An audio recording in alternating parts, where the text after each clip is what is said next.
નમસ્કાર મિત્રો, આપ સૌનું સ્વાગત છે અમારી યુટ્યુબ ચેનલ પર। મિત્રો, આપણે ગુજરાતનો ઇતિહાસ ભાગ 8 લઈને આવી ગયા છીએ, તો વિડીયોને અંત સુધી જોતા રહો। અને હા મિત્રો, તમે હજુ સુધી આગળના ભાગ ન જોયો હોય તો ડિસ્ક્રિપ્શનમાં લિંક આપેલી છે, તો તે જોવાનું ભૂલતા નહીં।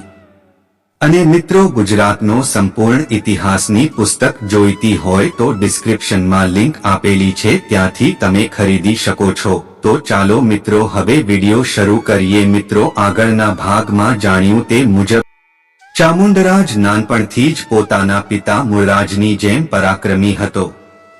કહેવાય છે કે તે વારે વારે સિદ્ધપુરના રૂળમહાલમાં દર્શન કરવા જતો અને ત્યાં થતી મહાભારતની કથાઓ સાંભળતો।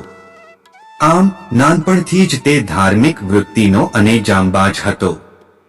કહેવાય છે કે રાજા શૂરવીર હોય, પરાક્રમી હોય, ઉદાર હોય અને નવેખંડમાં તેની હાક વાગતી હોય, પણ તેને એક વાતનું સુખ ન હોય। એની પાછળ એનો પુત્ર બધું ધોઈ નાખનારો જ પાક્યો હોય। પણ મૂળરાજને એ વાતનું સુખ હતું કે તેને દીવા પાછળ અંધારું નહોતું। ચામુંડરાજ બાપ જેવો જ અડીખમ હતો। એક વખતની વાત છે, ગુર્જરેશ્વર મૂળરાજ સોલંકી દરબાર ભરીને બેઠો છે। પડખે કુંવર ચામુંડ અને સેનાપતિ જંબુક જેવા અન્ય પ્રધાનો પણ બિરાજમાન છે। વિવિધ રાજ્યના રાજાઓ મૂળરાજની વધી રહેલી સત્તાને જોતા એની સાથે મિત્રતા બાંધવા અમૂલ્ય ભેટસોગાદો અર્પે છે। આ રાજવીઓની ભેટ સોગાદો લઈને એમના પ્રતિનિધિઓ અણહિલપુરના દરબારમાં આવેલા છે। ભારતના ઘણા ખરા રાજ્યોના રાજાઓએ પ્રતિનિધિઓ દ્વારા ભેટસોગાદો મોકલેલી છે, તો દેવગીરીના રાજાએ વાર્ષિક ખંડણી પણ મોકલાવી છે। દેવગીરી એ વખતે અણહિલવાડની શહેરમાં હતું અને ત્યાંનો રાજા મૂળરાજને ખંડણી ભરીને રાજ કરતો। આ બધી ભેટસોગાદો પ્રસ્તુત થતી હતી એવામાં મહી અને નર્મદા વચ્ચેના લાટના રાજા દ્વાપરે પોતાના પ્રતિનિધિ વતી લાટની ભેટ મોકલાવેલી તે પ્રસ્તુત કરવામાં આવી। ભેટ હતી અપશુકનિયાળ હાથીની। લાટના રાજાએ મોકલાવેલ હાથી અપશુનિયાળ હતો। તેની એક આંખ બાળી હતી, વળી તેની સૂંઢ વધુ પડતી લાંબી હતી। તેના હોઠ પર લીટીઓના નિશાન હતા। પંડિતોએ મૂળરાજને કહ્યું કે આવો હાથી જો ઇન્દ્ર પાસે હોય તો એનું ઇન્દ્રાસન પણ ઘડીભરમાં ડોલવા લાગે। લાટના રાજાએ મૂળરાજનું અપમાન કરવા હાથી મોકલ્યો હતો। ચામુંડરાજને આ જોઈ ઘણો જ ગુસ્સો થયો। તેની આંખો લાલઘુમ થઈ ગઈ। તેને ઝાલી રાખવો મુશ્કેલ બન્યો। મૂળરાજ પાસે તેણે આજ્ઞા માંગી કે મને અનુમતિ આપો, હું લાટ પર ચડાઈ કરી એને અબઘડી રોળી નાખું। પણ મૂળરાજની જાણમાં આવ્યું કે ચડાઈ કરવા માટે આ મુહૂર્ત સારું નહોતું। એથી એણે ચામુંડને મહામુસીબતે રોકી રાખ્યો અને લાટના પ્રતિનિધિને ધમકાવી એની ભેટ પાછી લઈ જવા કહ્યું। આખરે એક દિવસ ચામુંડરાજને લઈ મૂળરાજ લાટ પર ચડ્યો। સાબરમતીને વટાવી ભૃગુકચ્છ, ભરૂચ અને સૂર્યપુર, સુરત વચ્ચે થઈ તેની સેના લાટ પર ચડી। મૂળરાજે એક જગ્યાએ થોભીને ચામુંડને મોટી ટુકડીરૂપ સેના લઈને લાટ પર મોકલ્યો। ચામુંડે લાટના રાજા દ્વાપર સાથે યુદ્ધ કર્યું અને એને હણી નાખ્યો। આમ પોતાની પ્રથમ ચડાઈમાં ચામુંડે એની કુંવારી તલવારને લોહી પાયું। મૂળરાજ એના પુત્રના પરાક્રમથી ઘણો ખુશ થયો। મૂળરાજના મૃત્યુ પછી ચામુંડરાજે સારી રીતે રાજ્ય ચલાવ્યું। તે ભલો, ઉદાર અને પરાક્રમી રાજા હતો। જો કે ઇતિહાસકારોએ તેના વિશે બહુ લખ્યું નથી, એટલે તેના જીવનકાળની મોટા ભાગની માહિતી મળતી નથી। તે છતાં તે યોગ્ય રાજા હતો એ જણાય આવે છે। તેમને 3 પુત્રો હતા, વલ્લભરાજ, વલ્લભસેન, દુર્લભરાજ, દુર્લભસેન અને નાગરાજ। સોલંકી વંશનો આંટી ઘૂંટીથી ભરેલ અને અનેક રાજકીય ઘટનાઓથી ભરપૂર ઇતિહાસ હવે શરૂ થવાનો હતો, જેને ગુજરાતના પ્રજાજનો આજે પણ ભૂલી શક્યા નથી। મૂળરાજ સોલંકી 997માં મૃત્યુ પામ્યો। એ પછી એના પુત્ર ચામુંડરાજે રાજ્ય ચલાવ્યું। એને 3 પુત્રો હતા, વલ્લભસેન, દુર્લભસેન અને નાગરાજ. ચામુંડ ઘરડે ઘડપણ પોતાનું રાજ મોટા દીકરા વલ્લભસેનને સોંપી અને પાપોનું પ્રાયશ્ચિત કરવા કાશી ગયો. વલ્લભસેન ભલો અને પરાક્રમી રાજવી હતો. ખોટા કપટોમાં પડવા કરતા તેને શાંતિ વધુ પસંદ હતી અને યોગ્ય રીતે અણહિલવાડનું રાજ્ય ચલાવતો હતો. હવે બન્યું એવું કે ચામુંડરાજ કાશી જતા માળવા થઈને નીકળ્યો. માળવામાં એ વખતે મુંજરાજના ભાઈ સિંધુરાજનું શાસન હતું. સિંધુરાજનો સમયગાળો 997 થી 1010. તેણે ચામુંડરાજના રાજચિહ્નો ઉતારી લીધા અને આમ તેનું અપમાન કર્યું. ચામુંડ ચાલ્યો ગયો. કાશીથી અણહિલપુર આવીને તેણે વલ્લભસેનને આ વાત કરી. વલ્લભની ભ્રકૃતિ ખેંચાણી. માળવાને રોળી નાખવાને તેણે સેના તૈયાર કરી અને 92 લાખ માળવાના ધણી કહેવાતા સિંધુરાજ પર ચડાઈ કરવાને ઘસ્યો. પણ વિધિની વક્રતા કે રસ્તામાં જ તેને શીતળાનો ભયંકર રોગ નીકળ્યો.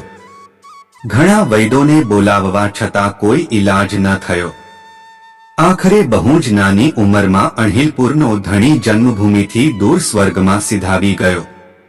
સેના નિરાશ થઈને કલ્પાંત કરતી પાછી આવી. ચામુંડ માટે આઘા આકરો હતો. પોતાના પુત્રને ચડાઈ કરવા કહેવાનો હવે તેને પારાવાર અફસોસ થવા લાગ્યો. એ આક્રંદ કરવા લાગ્યો. વલ્લભસેન અતિ નાની ઉંમરમાં ભરજુવાનીમાં આફાની દુનિયા છોડીને ચાલ્યો ગયો. ચામુંડરાજને હવે દુનિયામાં રસ ના રહ્યો. તે વચેટ પુત્ર દુર્લભસેનને રાજ્ય સોંપી ભરૂચ નજીક નર્મદા કિનારે આવેલા શુક્લતીર્થમાં જતો રહ્યો. આ પવિત્ર સ્થળે પાપીનું પ્રાયશ્ચિત કરવા 1300 વર્ષ પહેલા પ્રખર જ્ઞાની વિષ્ણુગુપ્ત ચાણક્ય અને મહારાજ ચંદ્રગુપ્ત મૌર્ય પધાર્યા હતા. ચામુંડ ત્યાં જ દેવલોક પામ્યો. દુર્લભસેન એના બાપ ચામુંડ કરતા સવાયો ગણી શકાય એવો પરાક્રમી રાજવી હતો. તેણે પ્રજા માટે થઈને પણ ઘણા કામ કર્યા હતા. દુર્લભસેનની વીરતાને જોઈને લગભગ બધા અણહિલપુર જીતવા ટાંપીને બેઠેલા રાજાઓએ હવે અણહિલપુર હાથમાં આવે એવી આશા છોડી દીધી. તેના જૈન ગુરુને લીધે તેણે શાંતિને અનુરૂપ કામો પણ કરેલા અને પ્રજામાં શાંતિ સ્થાપનાનો સંદેશ ફેલાવેલો. પાટણમાં તેણે દુર્લભ સરોવર બંધાવેલું, જે પાછળથી સિદ્ધરાજ જયસિંહે તેની સકલ ફેરવી નાખતા સહસ્ત્રલિંગ તળાવ તરીકે પ્રસિદ્ધ થયું. તેણે પોતાની બહેનનો સ્વયંવર યોજેલો, જેમાં તે મારવાડના રાજા મહેન્દ્રને પરણી હતી અને મહેન્દ્રની બહેન દુર્લભદેવીના વિવાહ દુર્લભસેન સાથે થયેલા. મહેન્દ્રની બીજી એક નાની બહેન લક્ષ્મી દુર્લભના નાના ભાઈ નાગરાજ સોલંકીને પરણી હતી. દુર્લભદેવી દુર્લભસેનને પરણવાથી તેને પરણવાની ઉમેદ કરનારા ઘણા રાજવીઓ સાથે દુર્લભને વેર બંધાયેલું. પણ કહેવાય છે કે દુર્લભે તે બધાને ઠેકાણે પાડી દીધા.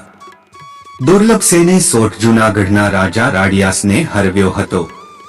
કહેવાય છે કે અણહિલપુરના રાજઘરાનાની મહિલાઓ જૂનાગઢના દામોદર કુંડમાં નહાવા જતા ડિયાસે તેની પાસેથી કરની માંગણી કરી હતી. આથી રોષે ભરાઈને દુર્લભે જૂનાગઢ પર ચડાઈ કરી ડિયાસને રોળ્યો હતો. આ રાડિયાસને પછી રાનવઘણ નામે પ્રસિદ્ધ રાજવી જન્મ્યો હતો, જેણે સોલંકીઓને ખદેડીને સમગ્ર સોરઠ પર એકચકી રાજ સ્થાપ્યું હતું. દુર્લભસેનને પુત્ર નહોતો અને વલ્લભસેન તો નાની ઉંમરમાં જ દેવ થવાથી એને પણ સંતાન નહોતું. આથી હવે પછી રાજગાદી કોણ સંભાળે એ પ્રશ્ન હતો. એવામાં નાગરાજને ત્યાં પુત્ર જન્મ થયો અને પુત્રનું નામ રાખ્યું ભીમદેવ સોલંકી, જે આગળ જતા સોલંકી વંશનો મહાન રાજવી બનવાને સર્જાયો હતો. ભીમ થોડો મોટો થતા જ દુર્લભસેને અને નાગરાજે તેને ગાદી સોંપવાનું વિચાર્યું અને પોતે હવે રાજકારભારમાંથી સંન્યાસ લઈ બાકીની જિંદગી ધર્મસ્થાને વિતાવવાનું નક્કી કર્યું. પહેલા તો ભીમે ના પાડી, પણ પછી આગ્રહવશ તેણે વાત સ્વીકારી અને આખરે ભીમનો રાજ્યાભિષેક થયો. માળવા, ચેદી અને કરણાટ ઉપરાંત સિંધના હમીર સુમરાના કાળ સમો ભીમ ગાદી પર આવી ચૂક્યો હતો. દુર્લભસેન અને નાગરાજ કાશી ચાલ્યા ગયા. હવે ધનુર્વિદ્યામાં સર્વોત્તમ અને પ્રખર પરાક્રમી એવા બાણાવળી ભીમનું અણહિવલાડ પર શાસન હતું. જો કે તેના જ શાસનમાં એક એવી ગોઝારી બીના બનવાની હતી કે જેની કાળી ટીલી હજી પણ ગુજરાતના મસ્તકેથી અને ભારતવર્ષના મસ્તકેથી ભૂસાણી નથી. તો મિત્રો, આગળના ભાગ માટે અમારી YouTube ચેનલ સાથે જોડાયેલા રહો અને વિડીયો પસંદ આવ્યો હોય તો વિડીયોને લાઈક કરો અને કોમેન્ટમાં તમારો અમૂલ્ય અભિપ્રાય જરૂર જણાવજો અને અમારાથી કોઈ ભૂલચૂક થઈ હોય તો માફ કરજો. જય માતાજી.